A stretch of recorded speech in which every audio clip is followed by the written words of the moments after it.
నమస్తే, నేను మీ సుష్మిత. ఇప్పుడు రచయిత్రి అమృత సేకరించి పంపిన భూతాలు కట్టిన శివాలయాల గురించి విందాం. భయపడకండి, నిద్రపోయే ముందు ఈ దెయ్యాలు భూతాల గోలేమిటి అనుకుంటున్నారా? కార్తీక మాసం కదా, శివుణ్ణి భూతనాథుడని ఎందుకంటారు? ఆయన శ్మశానంలో ఎందుకుంటాడు? ఇలాంటి విషయాలు తెలుసుకునే సమయంలో భూతాలు కట్టిన శివాలయాల గురించి తెలుసుకోవాల్సిందే. వీటిని సందర్శిస్తే భూత ప్రేతాల భయాల నుంచి విముక్తి ఉంటుందని కూడా చెప్పుకుంటున్నారు. మనం కూడా చెప్పుకుందాం. అసలివి ఎక్కడున్నాయి, భూతాలు ఎందుకు గుళ్ళు కట్టాల్సి వచ్చిందో తెలుసుకుందాం. దానికన్నా ముందు సౌకర్యవంతమైన స్థితిలోకి వెళదాం. మీకు ఇష్టమైన రీతిలో పడుకొని అన్ని లైట్లను ఆఫ్ చేసి మీ కళ్ళు మూసుకోండి. నెమ్మదిగా గాలి పీలుస్తూ పూర్తిగా లోతైన శ్వాస తీసుకుని వదలండి. ఈ ప్రపంచాన్ని, ఇవాల్టి జ్ఞాపకాలను మెల్లగా పక్కకు నెట్టి నిద్రలోకి క్రమంగా జారుకునే సమయం ఇది. మరోసారి నెమ్మదిగా గాలి పీలుస్తూ లోతైన శ్వాస తీసుకొని మీ శరీరంలోని ఒత్తిడిని బయటకు వదిలివేయండి. ఇప్పుడు మీరు చేయాల్సిందల్లా విశ్రాంతి తీసుకోవడం, సేద తీరడం, మునుపటి స్థితికి రావటం. మీరిప్పుడు మంచం మీదున్నారు. రోజువారి అలసట నుంచి మీ శరీరం విశ్రాంతి తీసుకుంటున్నట్లుగా మీకు అనిపిస్తుంది. కాళ్ల నుంచి మొదలుపెట్టి మీ అవయవాల్లోని ఒత్తిడిని ఒక్కొక్కటిగా బయటకు పంపించేయండి. మీకోసం అవన్నీ రోజంతా చాలా కష్టపడ్డాయి కాబట్టి వాటికి విశ్రాంతి తీసుకునే అర్హత ఉంది. ముందుగా మీ పాదాల్లో మొదలైన విశ్రాంత అనుభూతి క్రమంగా మీ మోకాలి క్రింది భాగానికి చేరుతుంది. అక్కడి నుంచి మోకాళ్లలోకి ప్రవేశిస్తుంది. ఇప్పుడు మీ కాలి ఎగువ భాగాన్ని విశ్రాంతి తీసుకోనివ్వండి. ఈ విశ్రాంత అనుభూతి క్రమంగా మీ పొత్తి కడుపు నుంచి వెన్నెముక మీదుగా ఎగువ వీపు వరకు వచ్చి తరువాత ఛాతిలోకి ప్రవహిస్తున్నట్లుగా గుర్తించండి. అక్కడి నుంచి మీ భుజాల్లోకి, తరువాత చేతుల్లోకి, చివరిగా వేలికొనల వరకు వెళుతున్నట్లుగా అనుభూతి చెందండి. ఆపై మీ మెడ, తల, ముఖం వరకు ఆ అనుభూతి ప్రవహిస్తుంది. ఇప్పుడు మీ శరీరం మొత్తం ప్రశాంతంగా, రిలాక్స్డ్గా నిద్రకు సిద్ధంగా ఉంది. త్వరలో మీరు చక్కని నిద్రలోకి జారుకుంటారు. డ్రీమ్ ల్యాండ్లో ప్రశాంతంగా ప్రయాణిస్తారు. ఈ ప్రయాణం ఉదయం వరకు కొనసాగుతూ ఉంటుంది. కాబట్టి మీరు కథను వింటున్నప్పుడు మీ శ్వాసను కూడా అనుసరించండి. అద్భుతమైన నిద్రానుభవం కోసం మీ శరీరం మొత్తానికి విశ్రాంతినిస్తూ స్థిరంగా ఉండండి. ఇక కథలోకి వెళదాం. నా మా శి వా యా. నిరాకార సాకార సారం ఎవరు? నిజానికి ఫలానా చోటే శివుడుంటాడు అనేమీ లేదు. అలా అని ఎక్కడా ఉండడు అనుకుంటే అది మన అజ్ఞానమే. శివుడు శ్మశానంలో కూడా ఉంటాడు. మనమిప్పుడు శ్మశానమని భావించే చోటు ఓ 1000 ఏళ్ల క్రింద ఓ అడవి అయ్యుండొచ్చు. ఒక 10,000 ఏళ్ల క్రితం తన దిశను మార్చుకున్న నది అయ్యుండొచ్చు. అంతకుముందు సముద్రమయ్యి ఉండొచ్చు. కాని అంతకుముందు, ఇంకా అంతకుముందు ఏమై ఉండొచ్చు? అది శివుడే. అంతా శివుడే. అన్ని లోకాలు శివుని కడుపులో నుంచే పుట్టాయని రుద్రం చెబుతుంది. ఆయన వయసెంతో తెలుసా? పుట్టుక చావు ఉండే మనకి వయసుంటుంది. కాని అందరికన్నా ముందు పుట్టిన ఆదిపురుషుడు శివుడు. అందరినీ తనలో ఐక్యం చేసుకునేవాడు కూడా శివుడే. అంతకు ముందు, ఆ తరువాత శివుడే ఉంటాడు. మనమే మధ్యలో వచ్చిపోతాం. ఏనుగుతోలు కట్టుకునే శివుడు తన ఆస్తులను విష్ణువుకి ఇచ్చిన విశేషాలు శివుడికై పుట్టిన సతీదేవి కథలో చెప్పుకున్నాం కదా. మాయని లొంగదీసేవాడు, మాయని నియంత్రించేవాడు, వహించేవాడు, నియమించేవాడు శివుడే. చితాభస్మాన్ని వంటికి రాసుకునేవాడు, కోర్కెలు లేనివాడు, తానే అన్నీ అయినవాడు, శ్మశానాల్లో ఉండేవాడు శివుడు. ఇలాంటి శివుడు జీవులు, భూతాలు, ప్రేతాలు అయిన వారికి అధిపతిగా ఉంటాడు కాబట్టే ఆయన్ని భూతనాథుడు అంటారు. ఆయన అదుపులో ఉంచే అరిషడ్వర్గాలే భూతపిశాచాలు. వాటి వెంట పరిగెత్తే స్థితిలో నుండి నిలకడగా మనసునుంచే శక్తే వైరాగ్యం. ఆ స్థితిలో ఉన్న మనసే ఆయన నివాసం. అరిషడ్వర్గాలు అనే భూతగణాలను అదుపులో ఉంచే శివుణ్ణి నిరంతరం ధ్యానిస్తూ వాటి కారణంగా ప్రకోపించే కోరికలను, వాటిని ఎలాగైనా తీర్చుకోవాలనే పట్టుదల లేని వైరాగ్యం ఉండటమే శివుణ్ణి మనసులో ప్రతిష్ఠించుకోవడం. శివుని దయలేనిదే చీమైనా కదలదు కాబట్టి ఇప్పుడు చెప్పుకోబోయే 2 గుళ్ల తాలూకు రహస్యాలు కూడా ఆయన దయనుంచి వచ్చినవే అనుకుందాం. భారతదేశంలో దేవాలయాలకు కొరత లేదు. చాలా దేవాలయాలున్నాయి. ఒక్కో ఆలయానికి ఒక్కో ప్రత్యేక కథ ఉంటుంది. కొన్ని గుళ్ళకి స్థల పురాణాలు, పౌరాణిక కథల ఆధారంగా ఉంటాయి. కొందరు భక్తులే ఆ దేవాలయాలు కట్టించారట అని మాట్లాడుకుంటుంటాం. మన భద్రాచలం చరిత్ర కథలో తమ్మక్క, భక్తరామదాసుల గురించి మాట్లాడుకున్నట్టుగా. మరికొన్నిటికి చారిత్రక ఉదంతాలుంటాయి, జ్యోతిర్లింగాల్లాగా. వాటి గురించి తలుచుకున్నా, వాటి విశేషాలు తెలుసుకున్నా ఎంతో భక్తిభావన కలుగుతుంది. కొన్ని దేవాలయాల కథలు నమ్మశక్యంగా ఉంటాయి, కానీ కొన్ని కథలు అంతు చిక్కని రహస్యాలుగా మిగిలిపోతాయి. ఇలాంటి వాటిని ఆధారం చేసుకొని మన చిన్నప్పుడు మర్మరహస్యం టెలిసీరియల్స్, ఈ మధ్య వచ్చిన కార్తికేయ, సుబ్రహ్మణ్యపురం సినిమాల్లో లాగా ఆ గుళ్ళో అలా ఎందుకు జరుగుతోంది అని అంతు చిక్కని ప్రశ్నల్లాగా ఉంటాయి. అయితే కొన్ని ఆ దేవాలయాల్ని దేవతలు నిర్మించారట, చాలా ఏళ్ల చరిత్ర ఉందట, ఎంతో మహిమాన్వితమైనదట అంటూ కొన్ని దేవాలయాల గురించి మాట్లాడుకుంటుంటాం.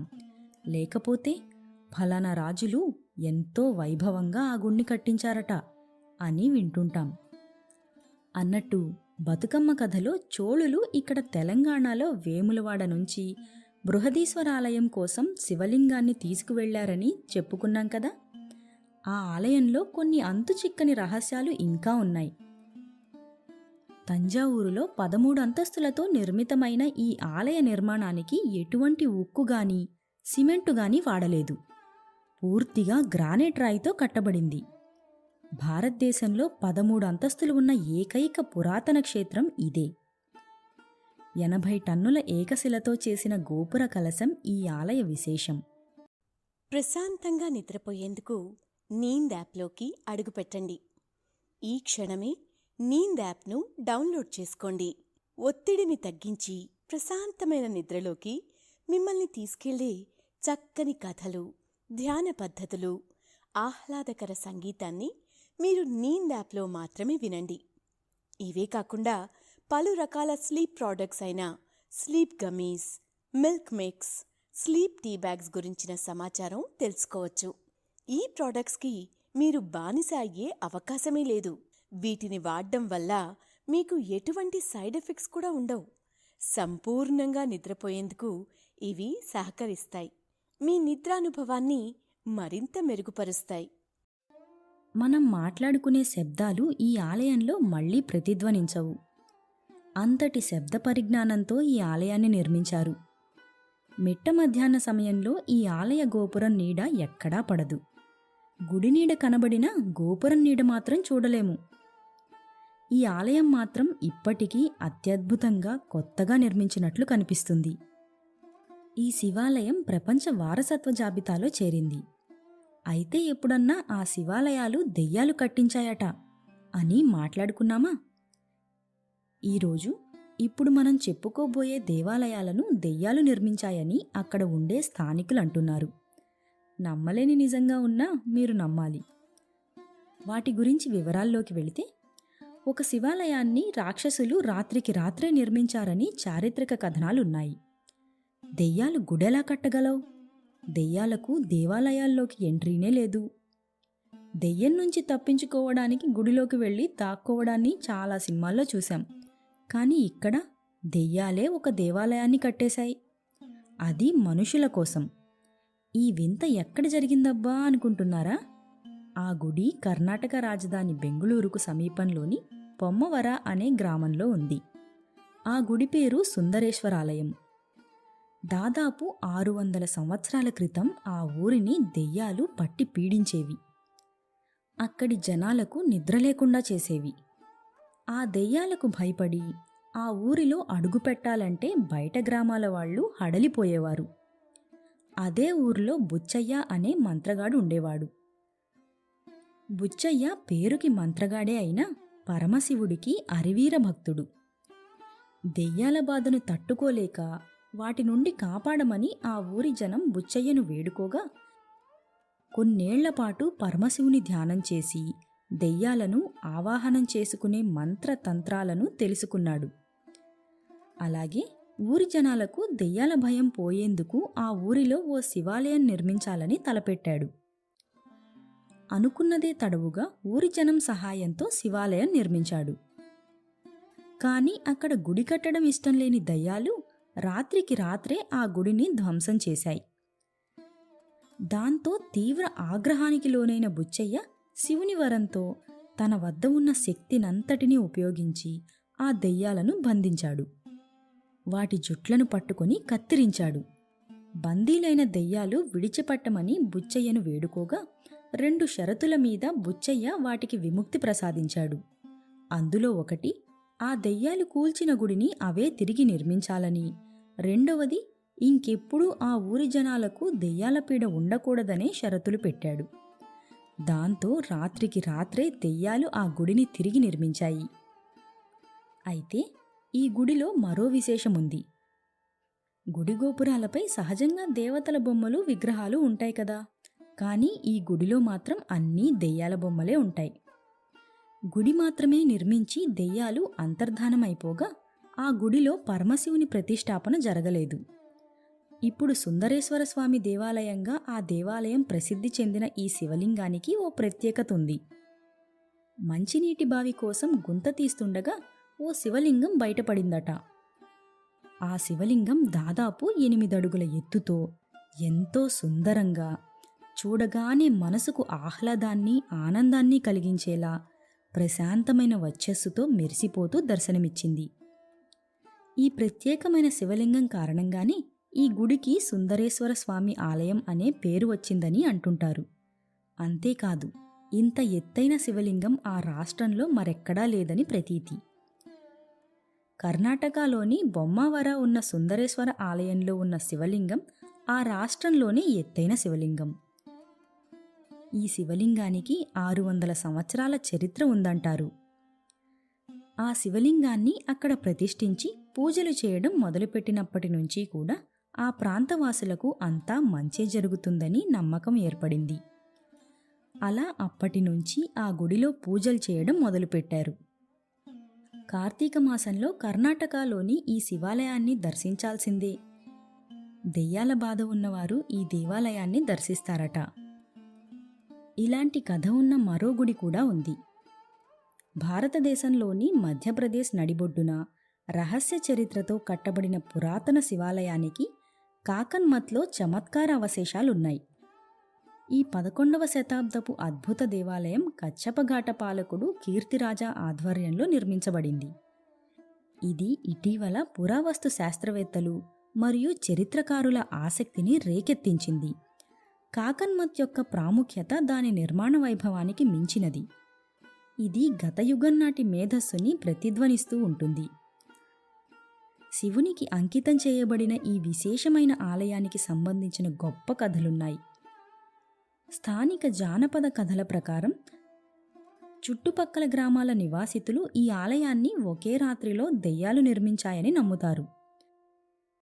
అలాగే అవి నిర్మాణం మొదలుపెట్టి నిర్మాణాన్ని మధ్యలోనే వదిలేశాయట. సిమెంటును ఉపయోగించకుండా మొత్తం నిర్మాణం ఉండేసరికి ఆలయం దెబ్బతినడం కనిపించింది. ఈ ఆలయం కూలిపోవచ్చని ఎప్పటికప్పుడు అందరూ అనుకుంటారు. కానీ ఏ భారీ వర్షాలు వచ్చినా, తీవ్రమైన గాలులతో సహా ప్రకృతి ఆగ్రహాలను కూడా తట్టుకుంది. ఈ ఆలయం ఇప్పటికీ స్థిరంగా ఉంది. దెయ్యాలు రాత్రిపూట ఈ ఆలయాన్ని నిర్మించాయని, దూర ప్రాంతాల నుండి రాళ్లను ఖాళీ క్షేత్రానికి తరలించాయని స్థానిక జానపద కథలు సూచిస్తున్నాయి. ఈ ఆకర్షణీయమైన పురాణం సుదూర ప్రాంతాల నుండి ప్రజలను ఆకర్షించింది. దాని గొప్ప చరిత్ర, అద్భుతమైన నిర్మాణ శైలిని పరిశోధించడానికి ఆసక్తిని కలిగించింది. కొందరు ఆలయం యొక్క మన్నికను అసాధారణమైన అదృశ్య శక్తికి ఆపాదించగా, మరికొందరు రాళ్ల యొక్క ఖచ్చితమైన సమతుల్యత కారణంగా దాని స్థిరత్వాన్ని విశ్లేషిస్తారు. స్థానిక జానపద కథల ప్రకారం కాకనవతి లేదా కాకనాడే అని పిలువబడే సూరజ్పాల రాణి నుండి కాకన్మత్ అనే పేరు వచ్చింది. ఈ పురాణం ప్రకారం చారిత్రాత్మకత చర్చనీయాంశంగా మిగిలి ఉండగా, మరొక సిద్ధాంతం ప్రకారం ఈ ఆలయానికి ఆ పేరు కనక్ అంటే బంగారం కాబట్టి, మఠ అంటే పుణ్యక్షేత్రం కాబట్టి ఆ రెండు పదాల కలయిక నుండి ఈ పేరు వచ్చిందని కూడా అంటూ ఉంటారు. వాస్తవానికి కనక్ మఠ్ ఆలయ సముదాయంలో భాగంగా ఉంది. దాని చుట్టూ 4 అనుబంధ దేవాలయాలున్నాయి. నేడు మధ్య దేవాలయం యొక్క అవశేషాలు మాత్రమే మిగిలి ఉన్నాయి. దాని బయట గోడలు, బాల్కనీలు పాడయ్యాయి. బహుశా పూర్వం వచ్చిన భూకంపాల వల్ల, తీవ్ర నష్టం వల్ల కావచ్చు. చారిత్రక రికార్డులు ఆలయ స్థితిస్థాపకత గురించి అంతర్దృష్టులను అందిస్తాయి. 1393-94 CE నాటి ఒక సాంస్కృతిక శాసనం దుర్గాప్రసాద్ నేతృత్వంలోని విస్తృతమైన పునర్నిర్మాణ ప్రయత్నాలను వివరిస్తుంది. మహాదేవ దేవాలయంకి కొత్త జీవం పోస్తుంది. అదనంగా 1440-41 CEలో స్తూప శాసనం గ్వాలియర్లోని తోమారా పాలకుడైన దుంగారా పాలనలో దేఖానా యొక్క తీర్థయాత్రను వివరిస్తుంది. ప్రశాంతంగా నిద్రపోయేందుకు నీంద్ యాప్లోకి అడుగుపెట్టండి. ఈ క్షణమే నీంద్ యాప్ను డౌన్లోడ్ చేసుకోండి. ఒత్తిడిని తగ్గించి ప్రశాంతమైన నిద్రలోకి మిమ్మల్ని తీసుకెళ్లే చక్కని కథలు, ధ్యాన పద్ధతులు, ఆహ్లాదకర సంగీతాన్ని మీరు నీంద్ యాప్లో మాత్రమే వినండి. ఇవే కాకుండా పలు రకాల స్లీప్ ప్రోడక్ట్స్ అయిన sleep gummies, milk mix, sleep tea bags గురించిన సమాచారం తెలుసుకోవచ్చు. ఈ ప్రోడక్ట్స్కి మీరు బానిస అయ్యే అవకాశమే లేదు. వీటిని వాడడం వల్ల మీకు ఎటువంటి సైడ్ ఎఫెక్ట్స్ కూడా ఉండవు. సంపూర్ణంగా నిద్రపోయేందుకు ఇవి సహకరిస్తాయి. మీ నిద్రానుభవాన్ని మరింత మెరుగుపరుస్తాయి. ఇది ఆలయ చారిత్రక ప్రాముఖ్యతను మరింత సుస్థిరం చేస్తుంది. దాని సాంస్కృతిక మరియు చారిత్రక విలువలకు గుర్తుగా archaeological survey of India Kanak మఠ్ను జాతీయ ప్రాముఖ్యత కలిగిన స్మారక చిహ్నంగా వర్గీకరించింది. ఈ హోదా భారతదేశం యొక్క గొప్ప వారసత్వానికి సజీవ సాక్ష్యంగా ఆలయ పాత్రను నొక్కి చెబుతుంది. కనక్ మఠ్ వాస్తుశిల్పం ఆశ్చర్యం కలిగించే విధంగా ఏమీ ఉండదు. దీని నిర్మాణంలో గర్భగుడి, వసారా, 2 హాలులు, గూఢమండపం మరియు ముఖమండపాలు ఉన్నాయి. గర్భగుడిలో 3 ప్రదక్షిణలతో ప్రదక్షిణ మార్గాన్ని చూస్తాము. గూఢమండప పార్శ్వ ట్రాన్స్పోర్ట్లు మరియు అలంకరించబడిన స్తంభాల సమూహంగా ఉన్నాయి. గూఢమండపం యొక్క 4 స్తంభాలతో వెస్టిబ్యూల్ సమలేఖనం చేయబడి సామరస్యపూర్వకమైన నిర్మాణ సింఫనీని సృష్టిస్తుంది. అన్నిటికంటే పైకి ఎత్తైన శిఖరం దాదాపు 30 మీటర్ల ఎత్తుకు చేరుకుంటుంది. దేవాలయం యొక్క మనోహరమైన అవశేషాలలో 2 అద్భుతమైన సింహాల విగ్రహాలుంటాయి. అవి ఒకప్పుడు దాని ప్రవేశ ద్వారంలో అలంకరించి ఉండేవి. నేడు ఈ విగ్రహాలు గ్వాలియర్లోని ఆర్కియాలజికల్ మ్యూజియం ప్రవేశ ద్వారం వద్ద ఉన్నాయి. ఇవి భారతదేశ కళాత్మక వారసత్వం యొక్క ఈ భాండాగారానికి దారితీసిన అనేక ఇతర శిల్పాలలో చేరాయి. ఈ గుళ్లే కాకుండా ఉత్తరప్రదేశ్లోని హాపూర్లో సింహవోలి దతియానా గ్రామంలో శివాలయం కూడా ఇలాంటి కథనం ఉన్నదే. స్థానికంగా భూతోన్వాలా మందిర్ అని పిలువబడే ఈ ఆలయాన్ని దెయ్యాలు రాత్రికి రాత్రే నిర్మించాయని నగర పురాణాలు పేర్కొంటున్నాయి. ఈ పురాతన ఆలయం ఎర్ర ఇటుకలతో కట్టబడింది. ఇటుకలను కట్టడానికి సిమెంట్ లేదా మోర్టార్ ఉపయోగించలేదు. దాదాపు 1000 సంవత్సరాల నాటిదని నమ్ముతున్న ఈ ఆలయం శతాబ్దాల తరబడి వాతావరణ మార్పులను తట్టుకొని చెక్కు చెదర్లేదు. ఆలయ శిఖరం వర్షాల వల్ల పాక్షికంగా దెబ్బతింది. దానిపై చాలా ఆల్గే ఇప్పుడు ఏర్పడుతోంది. సిమెంట్ మరియు మోటార్ ఉపయోగించి స్థానిక ప్రజలచే చాలా కాలం తరువాత శిఖరాన్ని నిర్మించారు. కానీ సగం ఆలయాన్ని దెయ్యాలు నిర్మించాయని ఆలయ 4వ తరం పూజారి పండిట్ రాకేష్ గోస్వామి చెప్పారు. ఆలయ శిఖరాన్ని ఆ తరువాత ఎందుకు నిర్మించాల్సి వచ్చిందనే దానిపై ఆసక్తికరమైన కథనాన్ని కూడా పంచుకున్నారు. సూర్యుడు ఉదయించే సమయానికి దెయ్యాలు విడిచిపెట్టవలసి వచ్చినందున శిఖర నిర్మాణం అసంపూర్తిగా మిగిలిపోయింది. స్థానిక ప్రజలు తరువాత నిర్మించారు, ఆలయాన్ని పూర్తి చేశారు. 1980లో శిఖరానికి పగుళ్లు ఏర్పడ్డాయి. మొత్తం ఆలయానికి భిన్నంగా పునర్నిర్మించవలసి వచ్చింది. కానీ వాతావరణ మూలకాల వల్ల ఎటువంటి హాని జరగదు. అయితే స్థానిక ప్రజలు భూతోన్వాలా మందిర్కి ఎంతో భక్తిగా సందర్శిస్తున్నారు.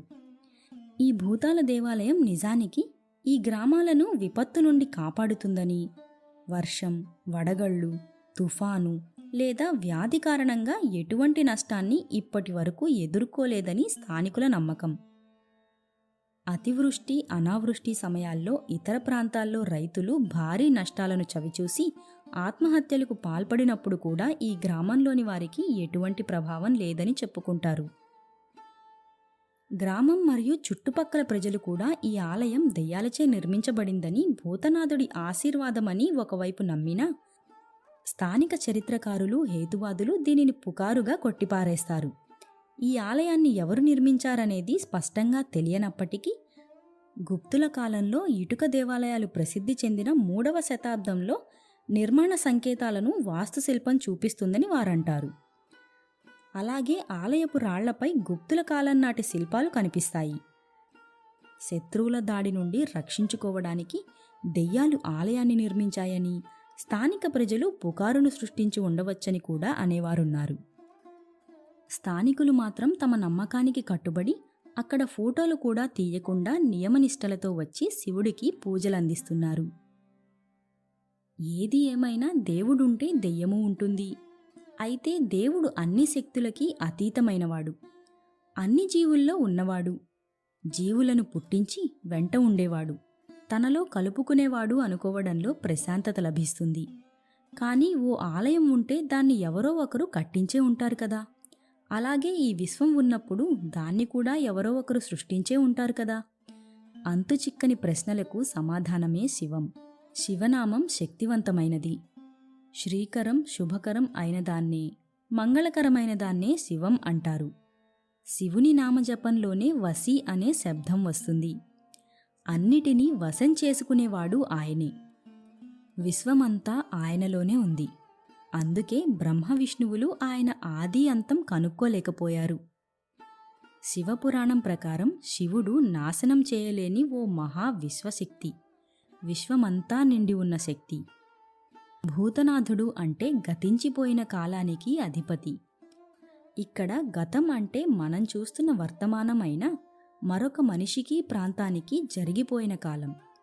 అలాగే సమస్త జీవులకి, జీవరాశులకి, గతించిపోయిన ప్రాణవాయువులకి, భూత, ప్రేత, పిశాచ, కిన్నెర, కింపురుష, పురుష, దానవ, దైవ, గంధర్వ, అప్సర, యక్ష, శాకిని, డాకినీలకి ఆయనే అధిపతి.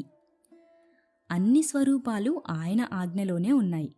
ఇవి కాక భూమి, నీరు, అగ్ని, ఆకాశం, గాలి అనే 5 మూలాల తత్వానికి ఆయనే ప్రధాన కారణం. మన శరీరాలు కూడా ఈ పంచభూతాలతో నిర్మితమయ్యాయి. వీటన్నిటికీ అధిపతి కాబట్టే శివుణ్ణి భూతనాథుడు అన్నారు. సంపాదించిన ఆస్తి, అంతస్తు, పేరు, ప్రఖ్యాతి చావు వరకు, కట్టుకున్న భార్య గడప వరకు, కన్న కొడుకు కాటి వరకు, వేసుకున్న బట్ట చితి వరకు, ఒక్కసారి తల పగిలిపోయాక ఇంకెవరు దిక్కు? అంత అపవిత్రమైన చోటు కాబట్టి నా కోసం ఎవరూ రారని నువ్వు బాధపడకు. నీకోసం అక్కడ నేను ఎదురుచూస్తుంటానని చెప్పడానికి శ్మశానం, భూతప్రేతాల మధ్య ఉంటాడు శివుడు. నేను, నా వాళ్ళు, నా సంపద, నా ఆస్తి అనుకొని విర్రవీగినా రేపు కట్టెకాలాక చితాభస్మం అవ్వాల్సిందే, శివుడిలో ఐక్యం అవ్వాల్సిందే. మరణమంటే విముక్తి అని చెప్పడానికి శివుడు అక్కడ ఉన్నాడు. శివతత్వం గురించి ఓ మాట చెప్పుకుందాం. శివుడు ఉండేది ఏదో 4 గోడలు కట్టిన గుళ్ళోనో లేక కంచె వేసిన ఒక ప్రదేశంలోనో శివాలయాల్లోనో కాదు. మరెక్కడుంటాడు? వేడి తట్టుకోలేక నీటిని ఆశ్రయించి, చలిని తట్టుకోలేక వేడిని ఆశ్రయించి, వానలు కావాలని, ఎక్కువగా పడితే వద్దని, డబ్బు లేకపోతే కావాలని, ఉంటే ఇంకా సంపాదించాలని, ఇంకా ఉంటే పదవి కావాలని, ఘడియ ఘడియకు ఆశలను మార్చుకునే మనసులో కోరికలను తీసేసి శివుడు, శివతత్వం, దైవనామం నిండి ఉన్నప్పుడు అరిషడ్వర్గాలు మనసులో నుంచి తాత్కాలికంగా వెళ్ళిపోతాయి. కోరికలు నెమ్మదిగా కరిగిపోతాయి. అలా దైవనామంతో నిండిన మనసే శివస్థానం. కాబట్టి శివుడి తత్వాన్ని అర్థం చేసుకుందాం. కార్తీక మాసంలోనే కాదు, ఏ మాసంలోనైనా శివుడి కథలు వింటూ, వీలైతే ఇంకొన్ని ఇతర నీన్ కథలు కూడా వింటూ హాయిగా నిద్రలోకి జారుకుందాం. ఇక సెలవా మరి. శుభరాత్రి.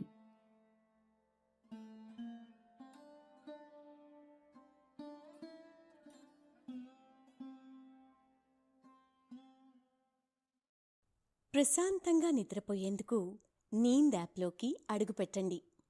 ఈ క్షణమే నీంద్ యాప్ను డౌన్లోడ్ చేసుకోండి. ఒత్తిడిని తగ్గించి ప్రశాంతమైన నిద్రలోకి మిమ్మల్ని తీసుకెళ్లే చక్కని కథలు, ధ్యాన పద్ధతులు, ఆహ్లాదకర సంగీతాన్ని మీరు నీంద్ యాప్లో మాత్రమే వినండి. ఇవే కాకుండా పలు రకాల స్లీప్ ప్రోడక్ట్స్ అయిన sleep gummies, milk mix, sleep tea bags గురించిన సమాచారం తెలుసుకోవచ్చు. ఈ ప్రోడక్ట్స్కి మీరు బానిస అయ్యే అవకాశమే లేదు. వీటిని వాడడం వల్ల మీకు ఎటువంటి సైడ్ ఎఫెక్ట్స్ కూడా ఉండవు. సంపూర్ణంగా నిద్రపోయేందుకు ఇవి సహకరిస్తాయి. మీ నిద్రానుభవాన్ని మరింత మెరుగుపరుస్తాయి.